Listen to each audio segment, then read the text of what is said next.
life, I've been telling myself that I sucked at video games. But in reality, it was that video games sucked for me.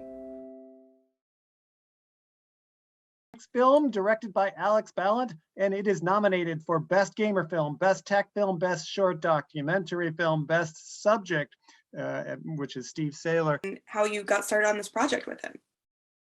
So Steve is actually just a mutual acquaintance of a similar sort of subset gaming community that we were both just fans of.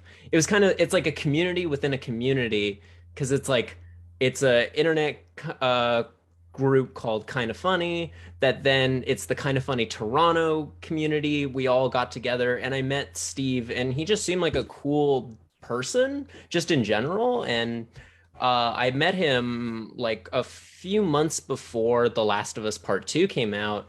And then as soon as that game came out, he exploded just in cultural relevance or for the gaming industry as a whole. And at that point, I just kind of knew it's like, this dude is too interesting not to have a million stories told about him. Is there anything that you can share with us about implementations that you can make in the future of your career, or if any of our audience is an aspiring filmmaker, about how to make films more accessible? Well, obviously subtitles are a huge thing. Making sure that subtitles are accurate, that you're able to change subtitles. A lot of people who have vision disabilities, oftentimes certain sort of captions will be able to help them. I think it was in The Last of Us Part 2 that has subtitles that actually have some sort of arrow that shows you what direction the person is talking from, if it's like behind you, which is insanely cool. So over the ending credits, you have footage of Steve. He's still there while the credits are rolling, and it's a very vulnerable moment. Can you talk about your decision to include that in the film? I thought it was really impactful getting to watch it and him allowing us to see that. Can you talk about your decision to include that? Yeah, so that was one of the few things that, from setting out, like once I knew the subject was going to be Steve and the documentary was going to be about accessibility, that was that clip was really the thing that kind of kickstarted it in a lot of ways, because that clip was uploaded, a smaller version of it was uploaded to Twitter about a week before The Last of Us Part 2 had come out. And it was just Steve.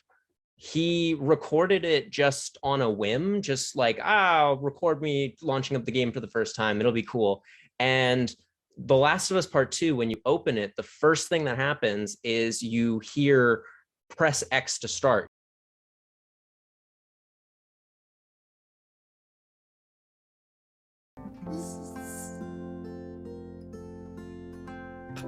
I don't even know what to say.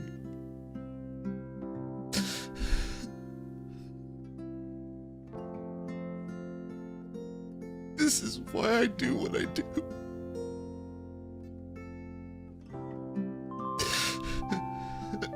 This is why I work so hard